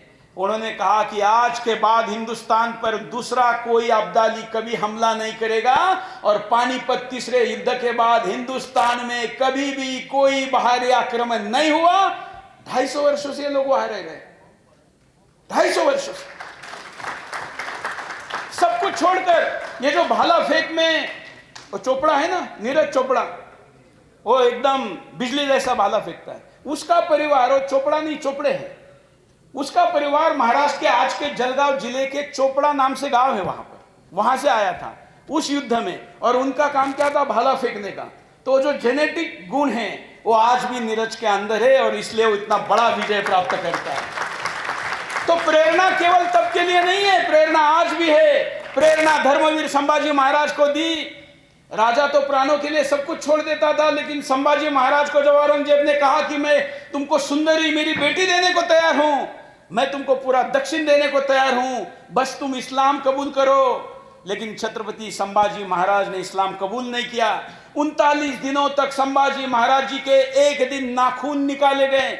हमको छोटी सी ठोकर लग जाती है तो हमारे आंखों से पानी आता है। एक दिन नाखून निकाले, एक दिन उंगलियां काटी, एक दिन सारे दांत तोड़े, और हर बार हर अवयव तोड़ने के बाद औरंगजेब कहता था, बोल संभाजी मुसलमान बनेगा। रोज एक कटते अवयव के बाद भी, और इसके बाद मृत्यु है ये पता होते हुए भी, संभाजी महाराज कहते थे कि मर जाऊंगा लेकिन मुसलमान नहीं बनूंगा।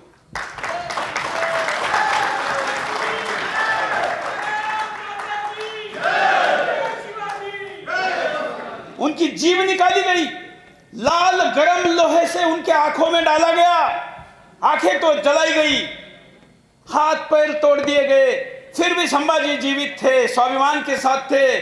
कह रहे थे कि अरे दरिंदे, तू मरेगा तो तुझे वापस आने की व्यवस्था नहीं है, मैं धर्म के लिए मर मिटूंगा, पुनः जन्म लेकर इस देश में आ सकता हूं, इस धर्म में आ सकता हूं। बलिदान हो गए। मराठों का नया वर्ष जब होता है, उस दिन मराठे नया वर्ष ना मना पाए, इसलिए उनको बोटी बोटी काट कर फेंक दिया, लेकिन धर्म नहीं बदला। ये प्रेरणा अपनी अगली पीढ़ी को दे गए। उसके बाद बाजीराव से लेकर कितने योद्धा तैयार हुए, और आज भी संघ के प्रचारक भले शस्त्र हाथ में लेकर नहीं निकलते हैं, लेकिन जो संस्कार लेकर निकलते हैं वो शिवाजी वाला ही संस्कार है, शिवाजी महाराज वाला संस्कार है। वो अपने हाथ में शस्त्र नहीं लेते, लेकिन वीर योद्धा निर्माण करते हैं। मित्रों, आज भी शिवाजी महाराज जीवित है, युग पुरुष है, साक्षात हम उनको ईश्वर का अवतार हम सब है, वो प्रकट किया हुआ अवतार है, ऐसा हम मानते हैं। और ऐसे शिवाजी महाराज को आपको आपके राज्य के राजधानी में स्थापित करना है, क्योंकि दोबारा कभी भी अयोध्या में बाबरी खड़ी नहीं हो, ताकि दोबारा कभी भी मथुरा में कोई मस्जिद खड़ी नहीं हो। कई लोग कहते हैं कि शिवाजी महाराज, मैं जब कहता हूं कि शिवाजी महाराज ने मस्जिदें तोड़ी थी, मैं बहुत मतलब कई लोगों के लिए कंट्रोवर्शियल बात बोलने जा रहा हूं, क्योंकि लोग कहते हैं सुरेश चौहान के हेट स्पीच देता है। मैं हेट नहीं, हॉट स्पीच देता हूं, क्योंकि सत्य हॉट होता है, मरा हुआ झूठ तो मुर्दा होता है। शिवाजी महाराज जी ने कब कब कौन से स्वारी में कितनी मंदिरों को तोड़कर बनाई गई मस्जिदों को पुनः तोड़कर मंदिर बनाए, मैं लिस्ट आपके सामने लेकर आया हूं। शिव भारत 18वां अध्याय श्लोक 52-54, मीडिया वाले करोड़ों लोग इसको सुदर्शन से देखेंगे। कल्याण भिवंडी पर कब्जा करने के बाद शिवाजी महाराज ने यवनों की मस्जिदों को पुनः तोड़ा, जिन पर मंदिर पे ऊपर बनाई गई थी। ग्रंथ का नाम दे रहा हूं, केवल ग्रंथ का नहीं दे रहा हूं। उस समय जो विदेशी यहां पर आया था, उस विदेशी ने जॉन फायर, इसने लिखा हुआ एक पुस्तक है जो कि भारत के किसी संघ वाले ने नहीं लिखा है। उस समय उसने, जॉन फायर ने लिखा हुआ पुस्तक है जो आज भी विदेश के लाइब्रेरी में उपस्थित है। वो कहता है कि शिवाजी महाराज जी ने जब कल्याण डोंबिवली का राज्य पुनः लिया तो उन्होंने मस्जिदों को अन्न भंडार के रूप में बदल दिया, और जो मस्जिदें मंदिर पर बनाई गई थी उनको तोड़कर पुनः मंदिर बनाए।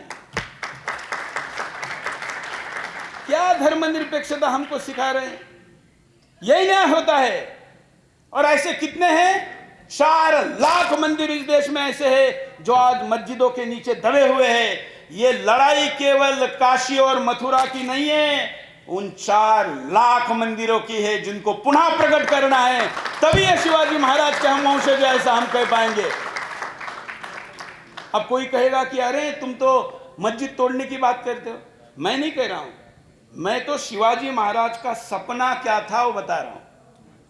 और शिवाजी महाराज के सपने के लिए एक जन्म क्या, कितने भी जन्म मरण मिटने की जरूरत आएगी तो सुरेश चौहान के मिटने के लिए तैयार है।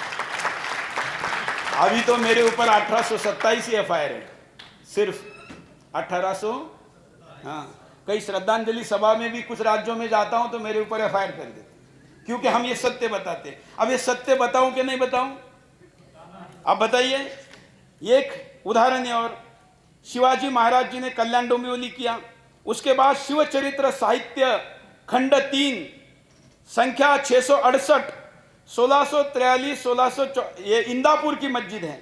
वहां का काजी लिखता है कि शिव राजे का राज्य ऐसा है कि जिसमें हम मस्जिदों में धर्म विरोधी बात नहीं कर सकते, हिंदुओं के विरुद्ध बात नहीं कर सकते। पुस्तक में लिखा है, पत्रासार संग्रह 1 की प्रविष्टि के अनुसार शिवकाल का पत्र क्रमांक संख्या 1042, 1042वां पत्र, शिवाजी महाराज के सारे पत्र संग्रहालय में हैं नंबर के साथ। उस पत्र में लिखा गया है, जो उन्होंने जय सिंह को कहा है, राजा जय सिंह जी को, कि हम कब तक हमारे मंदिरों को तोड़ने वाले मुसलमानों के यहां नौकरी करेंगे, आइए पुनः उन मस्जिदों को तोड़कर हम मंदिर बनाएं। पत्र संख्या। इतना ही नहीं, ऐसे मैंने बहुत उदाहरण लाए हैं। दक्षिण दिग्विजय नाम की मुहिम शिवाजी महाराज के जीवन में बहुत बड़ी थी, जिसमें आदिल शाह, कुतुब शाह और ये सारे लोग बैठे हुए थे, जिनसे औरंगजेब भी आसानी से लड़ नहीं पाया। उन सब लोगों के तरफ जब वो निकले लड़ाई लड़ने, तो रास्ते में एक शिव स्थान आया। देखिए भक्त कैसा होता है। शिवाजी महाराज ने रात्रि में वहां विश्राम करने के लिए जब वो बैठे, तो उन्होंने कहा कि इस स्थान पर कुछ वाइब्रेशन अलग आ रहा है, इस वाइब्रेशन में ऐसा लग रहा है कि यहां पर कोई दिव्य तीर्थ होगा। तो तिरुवन्नमलाई नाम का स्थान था। जब वो दक्षिण दिग्विजय पर जा रहे थे, खंड 8 49 लाइन शिव चरित्र साहित्य प्रविष्ट के अनुसार शिव तिरुअनंतमलाई में शंकर मंदिर जी को तोड़कर बनाई गई मस्जिद की जानकारी जब शिवाजी महाराज को रात में मिली, तो रात्रि में ही उन्होंने अपने सरदारों की बैठक बुलाकर कहा कि अगली यात्रा तब तक रोको, मस्जिद तोड़कर मंदिर का काम शुरू करेंगे और फिर अगली यात्रा पे जाएंगे। डेट बता रहा हूं, स्थान बता रहा हूं, आज उपस्थित है, हम नहीं कह रहे हैं, शिवाजी महाराज बता कर गए। ऐसे मेरे पास, मैंने तो बहुत लंबी लिस्ट लाई थी, लेकिन बस उदाहरण के लिए, बस इनको पता भी चले कि सूरज चौहानके के पास ये लिस्ट है, और इस लिस्ट पर हम सबको काम बोल नहीं रहे, वचन लेकर जाऊंगा, इस लिस्ट पर हमको काम, इस लिस्ट पर हमको काम 4 लाख मंदिरों को मुक्त। और इसलिए ये जानता राजा एक नाट्य, एक संस्था ने केवल आयोजित किया, और उससे उसको कोई चंदा खड़ा करना है और अपना आश्रम बढ़ाना है, इतना छोटा उद्देश्य अपना जीवन धर्म के लिए देने वाले आशीष जी का हो नहीं सकता। यहां घर घर में शिवाजी महाराज निर्माण करने हैं, ये इस नाट्य का उद्देश्य है। और इसलिए इस नाट्य को, महानाट्य को, जो कि 4 मंजिला ऊंचा, 300 से ज्यादा कलाकार, मैंने तो बहुत बार देखा है। अभी हमने लाल किले पर करवाया था, महाराष्ट्र की टीम ने, हम भी उसके एक सदस्य थे।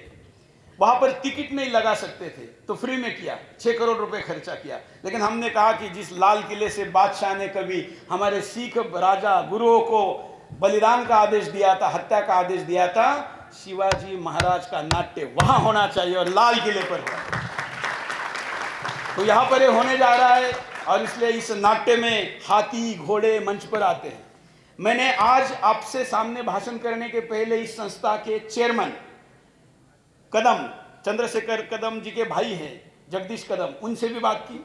मैंने कहा आज मैं यहाँ भाषण देने जा रहा हूँ, ऐसा ऐसा व्याख्यान है। फिर इस संस्था के जो सीईओ है पवार, उनसे भी बात की।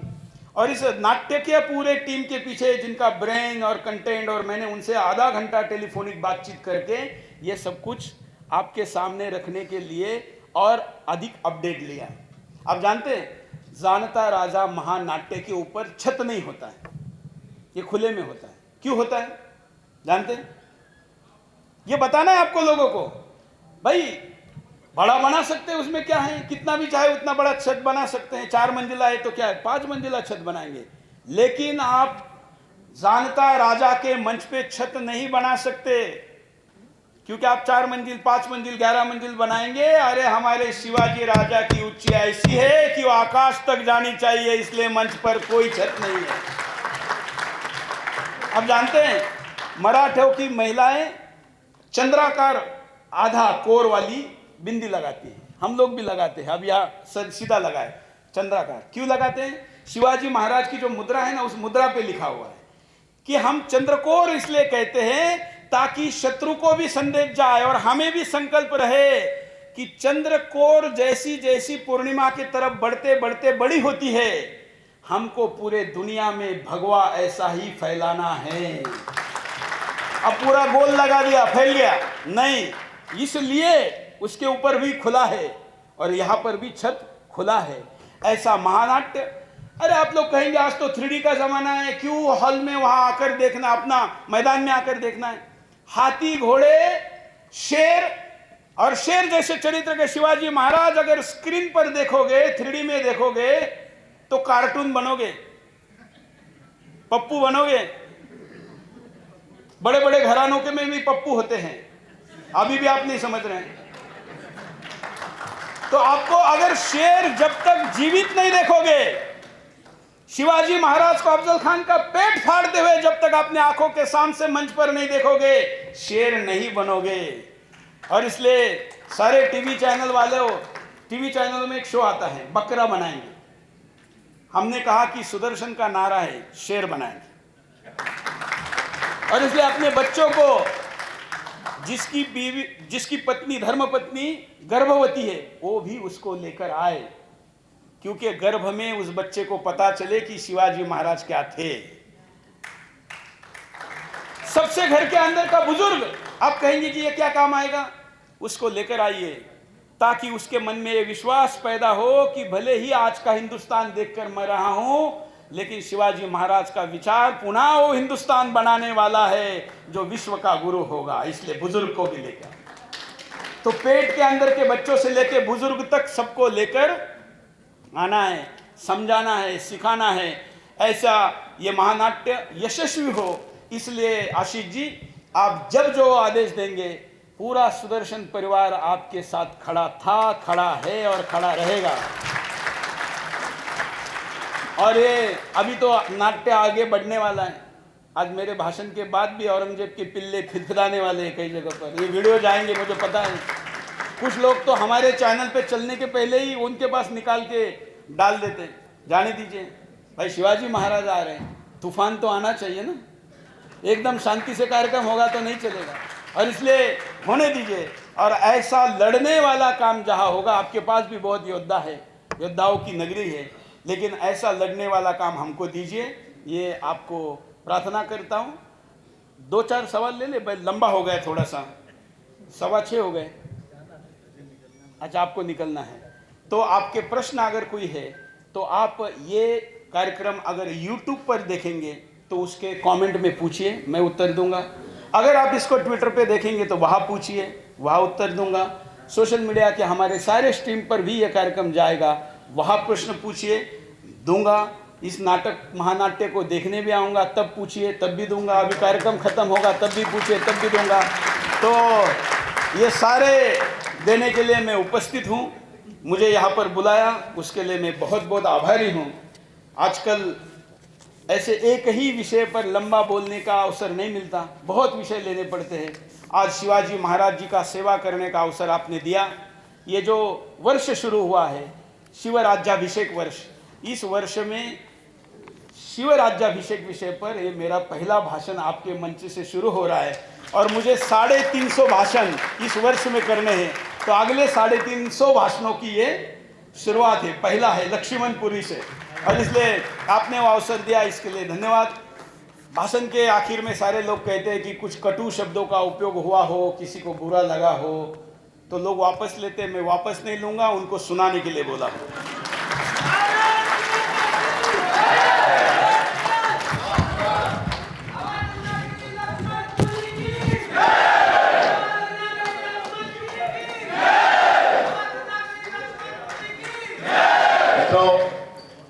आप सबके सामने अभी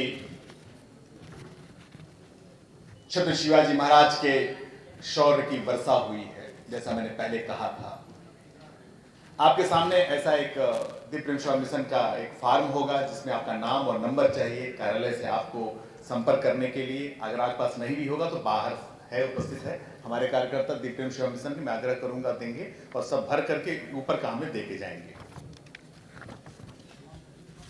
शिवाजी महाराज जब मुगलों के दरबार में पहुंचे तो लोग तो भयभीत थे, औरंगजेब भयभीत था, लेकिन कोई उनसे मोहब्बत भी कर बैठा था।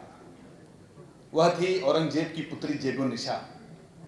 जब उसने पर्दे के ओट से देखा, एक ऐसे शेर को देखा, दुनिया भर के राजा, जी हाँ दुनिया भर के राजा खड़े थे वहां पर। जैसा कि हमारे सुरेश जी ने कहा कि उनको सरदारों लाइन में खड़ा किया, लेकिन जेबुन्निसा ने उनको देखा, पहली ही दृष्टि में देख करके वह उनके प्रति प्रेमासित हो गई और जीवन भर उसने विवाह नहीं किया। उसकी एक लंबी कहानी है, आप पढ़िएगा।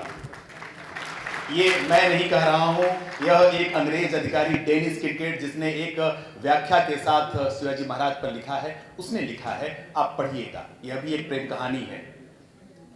सर हेनरी, जो कि लेफ्टिनेंट जनरल थे अंग्रेजों के, उन्होंने कहा 6 साल और शिवाजी महाराज होते, अंग्रेज भारत में कभी न होते।